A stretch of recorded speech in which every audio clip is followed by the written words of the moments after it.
Olá, queridos alunos! Tudo bem com vocês? Eu sou a professora Sirlene, sejam todos muito bem-vindos à nossa aula de língua portuguesa de número 36 para o 6º ano.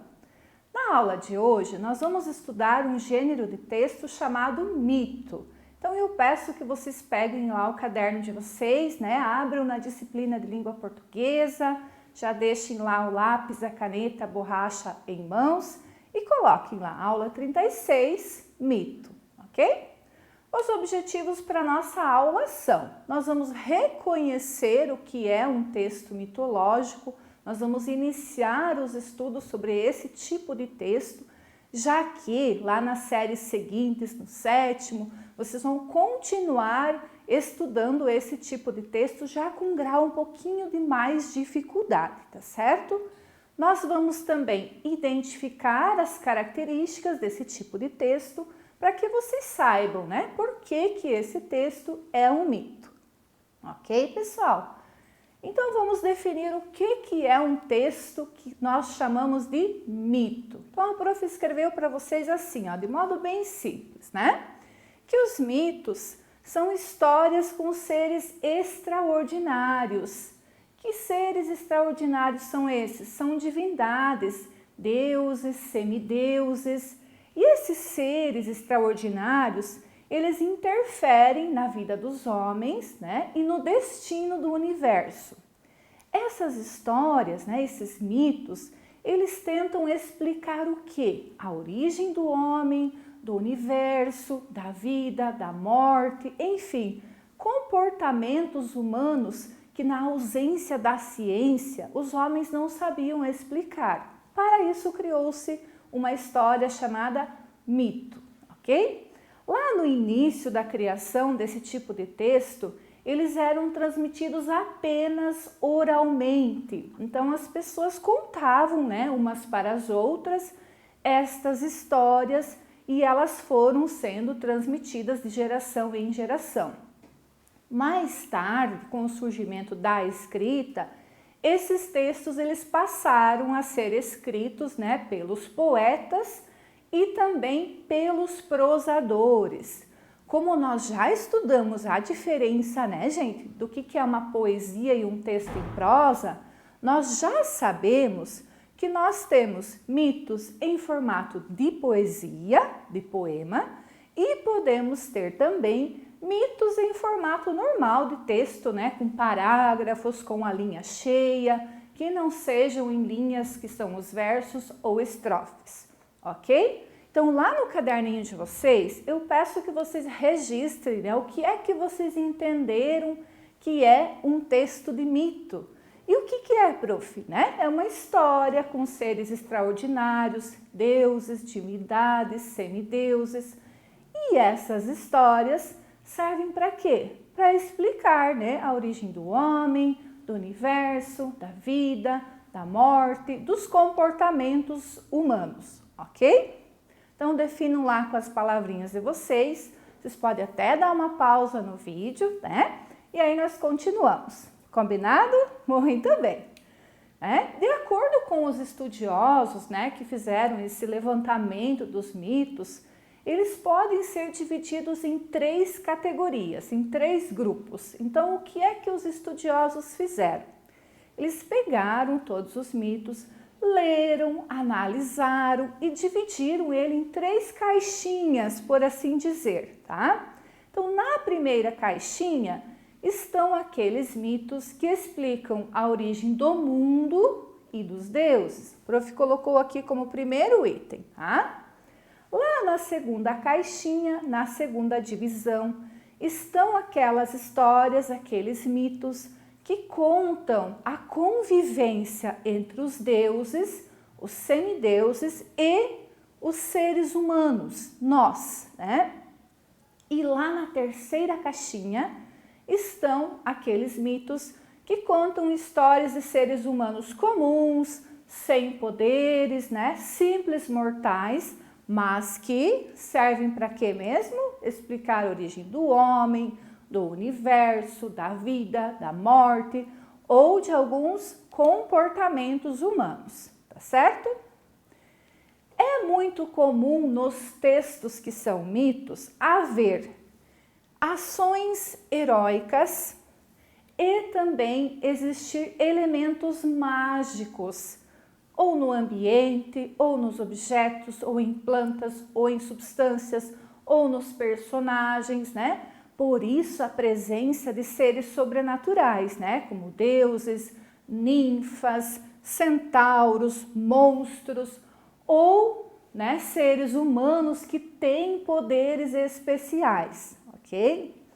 É comum também nesses mitos nós termos lições de sabedoria, né? Ou seja, um exemplo no qual nós, seres humanos, podemos nos espelhar para a nossa vida, tá bom?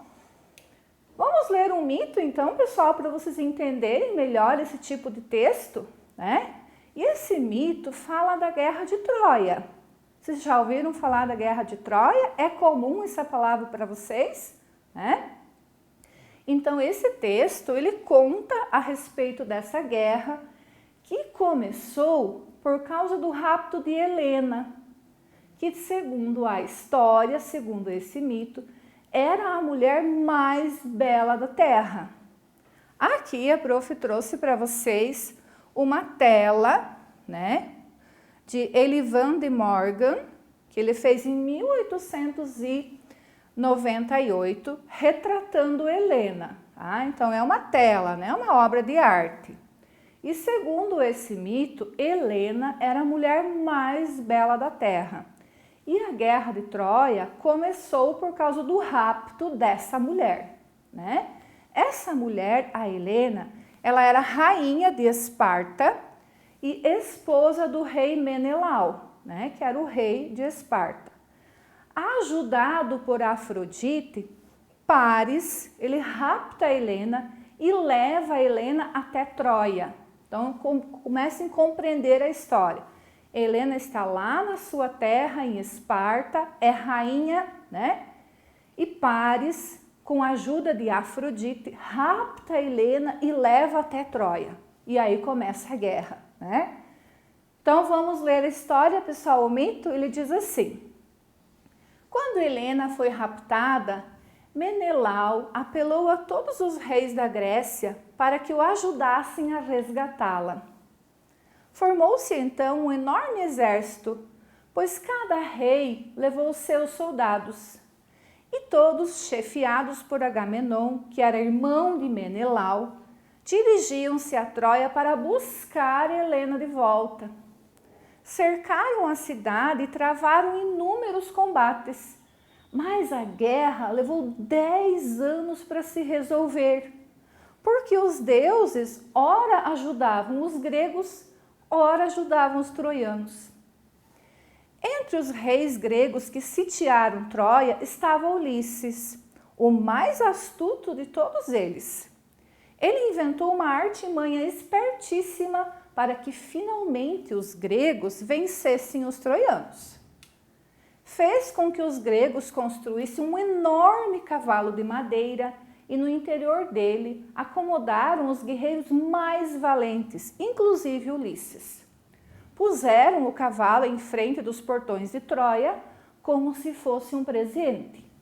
Depois começaram a se retirar, embarcando inclusive nos seus navios.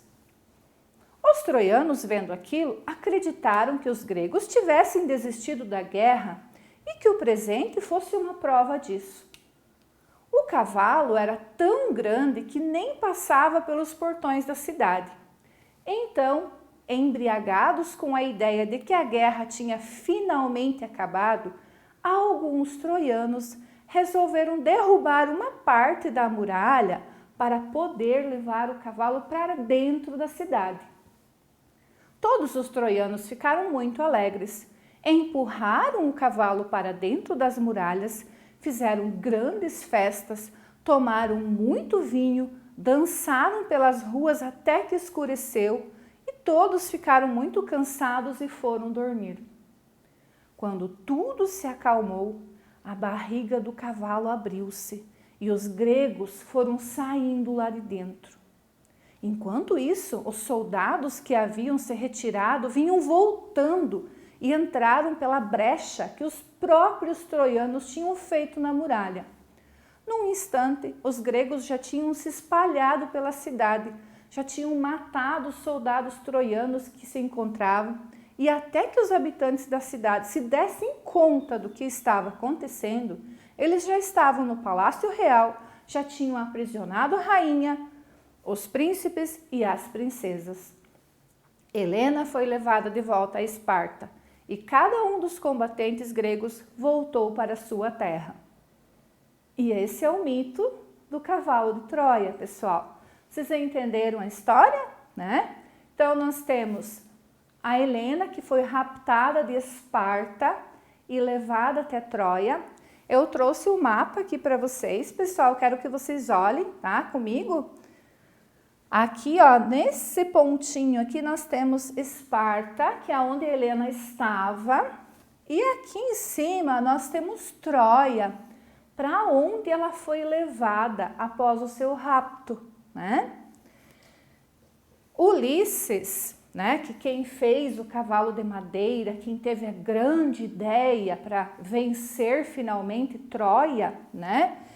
Ele é natural da ilha de Ítaca, lá ele nasceu. Olhem aqui, ó, a ilha de Ítaca tá aqui, ó, bem pequenininha aqui, ó. Estão vendo a distância? Aqui é onde era a casa de Ulisses. Aqui estava a Helena, foi raptada e levada aqui para cima, para Troia, né? E depois Ulisses veio ajudar aqui, né, os gregos a vencer os troianos. E a guerra, gente, levou 10 anos. Vocês entenderam quanto tempo eles ficaram guerreando, né? Gregos e troianos, né? E aqui, quando os gregos fizeram de contas, né, que eles desistiram da guerra, dando a entender que os troianos tinham vencido, o que Ulisses fez? Fez o enorme cavalo de madeira, colocou aqui, ó, nos portões de Troia, pertinho do mar, e os outros navios, né, dos seus soldados, saíram daqui, eles se esconderam atrás das ilhas, fazendo de contas que eles tinham desistido da guerra e tinham se rendido. Porém, vocês perceberam, né, que era só um truque. Era uma artimanha para eles vencer a guerra, porque dentro da barriga do cavalo estavam os melhores guerreiros, os melhores soldados. E assim que o cavalo foi levado para dentro da cidade de Troia, inclusive eles derrubaram o muro, né? Porque não entrava pelos portões, e tão grande que era, eles venceram a guerra, né? E diz o mito, diz a lenda, que a guerra ainda, né, depois de finalizada, até Ulisses voltar para casa aqui na ilha dele de Ítaca, ele levou mais 10 anos, porque novamente os deuses atrapalhavam Ulisses, né? Enviavam criaturas místicas para enfrentá-lo aqui na viagem marítima até ele conseguir voltar para a ilha dele, onde ele era rei, né? Lá ele era rei, nessa ilha. Então, vocês percebam que nessa história nós temos as características de um mito, né? Nós temos deuses, nós temos poderes mágicos, ora auxiliando os mortais, ora atrapalhando ali durante a guerra, tá? Então, aqui a prof já falou, né, que nós temos seres divinos, que eles ajudam ou atrapalham os mortais, né, porque ora eles ajudavam os gregos a vencer a guerra, ora os troianos, por isso a guerra nunca tinha fim, né, durou 10 anos. Nós temos um fato heróico, né, quem é o herói desse mito? Ulisses, que ele derrota Troia, resgata a Helena, olha o herói resgatando a mocinha, né, a Helena, e levando ela de novo para Esparta. E nós temos sim a convivência de humanos com os deuses, né? Você sabia que, pessoal, a expressão presente de grego tem a ver com esse mito? Vocês já ouviram a expressão presente de grego? É um ditado popular, né, que tem origem nesse mito na Guerra de Troia. E aqui a prof trouxe para vocês, onde se explicar o presente de grego, é uma ilustração, né, do cavalo de Troia, um desenho.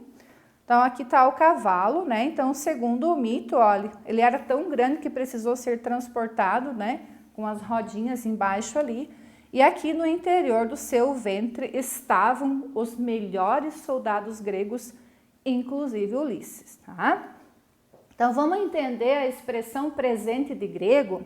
Vocês entenderam que os gregos fizeram um presente, entre aspas, para os troianos? Que foi o quê? O cavalo, né? Mas este presente não foi algo bom, ou foi? Não, né? Foi algo ruim, já que custou a derrota deles numa guerra, né? Então, a expressão presente de grego significa ganhar algo inconveniente, algo que te cause um aborrecimento, né? Dar um presente de grego para alguém é dar algo para alguém que vai prejudicar essa expressão, né? E essa expressão tem origem, né, no mito do cavalo de Troia, né? Que foi uma estratégia que Ulisses utilizou para derrotar os troianos. E aqui a prof trouxe mais uma ilustração, né, diferente do cavalo de Troia para vocês, tá? Então, resumindo, o que é que são mitos, pessoal? São histórias, né, utilizadas pelos povos antigos para explicar fatos da realidade. Por exemplo, esse mito explica que fato? Explica, por exemplo, né, de maneira ficcional, o porquê que a guerra durou 10 anos. Já imaginaram uma guerra durar 10 anos? Então, o que é que eles inventaram de história de mito? Que ora os deuses ajudavam os troianos, depois eles ajudavam os gregos, e por isso a guerra durou 10 anos, né? Então, são explicações ficcionais, certo? Mas os mitos também podem explicar a origem do universo, dos deuses, de alguns fenômenos da natureza, né? Que mais que faz com que a história seja um mito? Personagens sobrenaturais, como deuses, né, semideuses, heróis que são misturados com fatos reais, né? Que diz a história que a guerra entre os gregos e os troianos realmente existiu. Agora, não tem como comprovar, né, gente, que existiram deuses ou semideuses ajudando ou os troianos ou os gregos, tá? Então, resumindo, o mito explica fatos que a ciência, na época que não existia, né, não conseguia explicar. Aí se criava a história, certo, pessoal? Nós vamos finalizando a nossa aula, né, com esse resuminho do que é um mito. Eu agradeço a atenção de vocês e fica a dica sempre que a prof dá, né? Vocês têm uma atividade para fazer sobre este assunto e a gente se vê numa próxima aula, pessoal. Muito obrigada, até mais, tchau!